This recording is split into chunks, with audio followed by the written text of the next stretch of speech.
Agustus saya ada keperluan bertemu dengan Pak Denta. Kemudian saya tanya gini, Pak Denta kesibukannya apa sekarang gitu loh.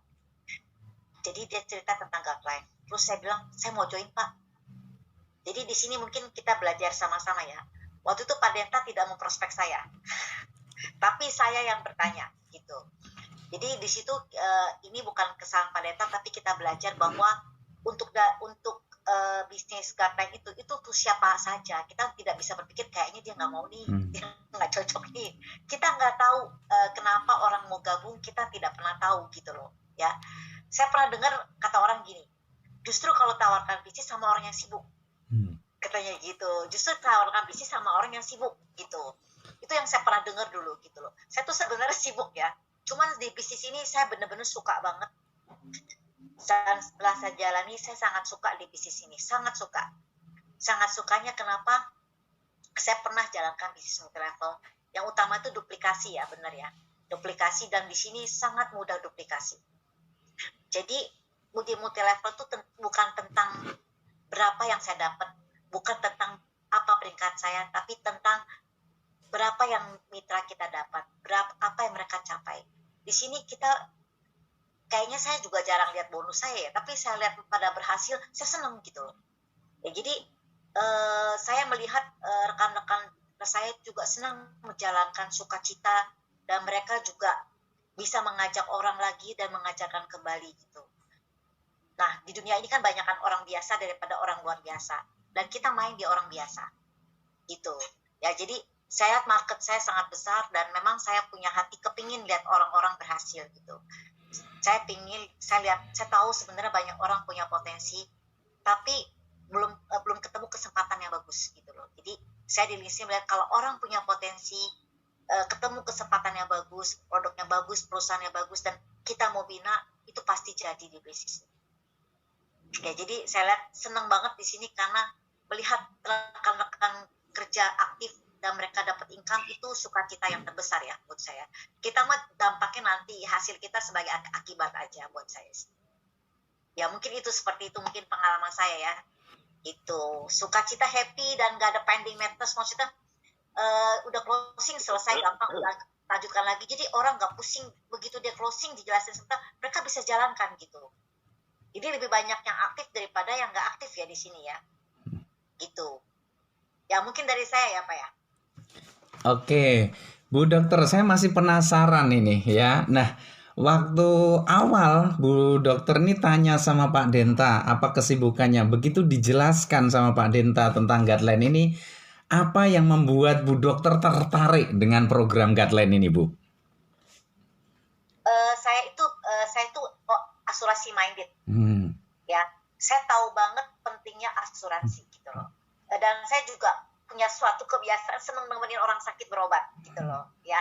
Jadi saya tahu berapa banyak uang yang mesti dikeluarkan.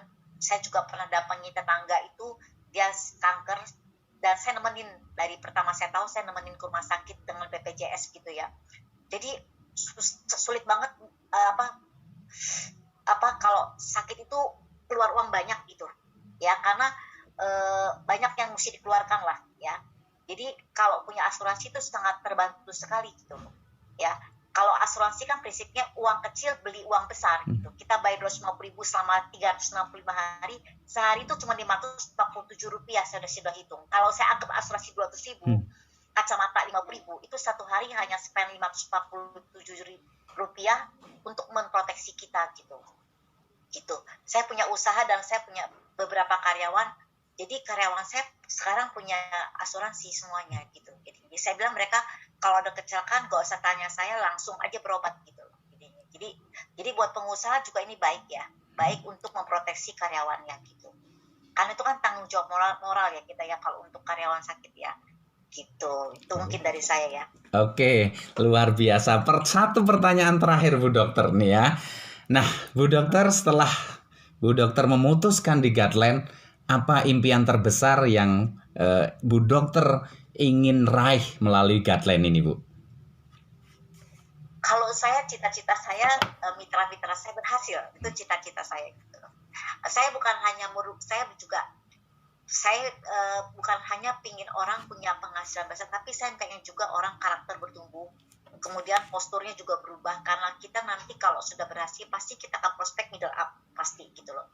Jadi saya pengen semuanya upgrade dari semua sisi. Kalau guideline kan dari kantong, dari kesehatan, kalau saya mungkin juga dari postur, dari dari postur leadership ya gitu ya, maksudnya lewat hidup dia bisa membantu banyak orang. Jadi tidak berhenti di dia, tapi akan banyak orang yang berhasil lewat mitra-mitra gitu. Jadi bukan tentang saya, tapi tentang semua orang bisa berhasil dalam tim saya gitu loh. Gitu. Oh. Saya juga pengen mereka juga punya nilai-nilai kehidupan yang bagus ya, tentang sopan santun ya, tentang bagaimana bertanggung jawab terhadap mitra gitu loh. Karena itu kan titipan Tuhan ya.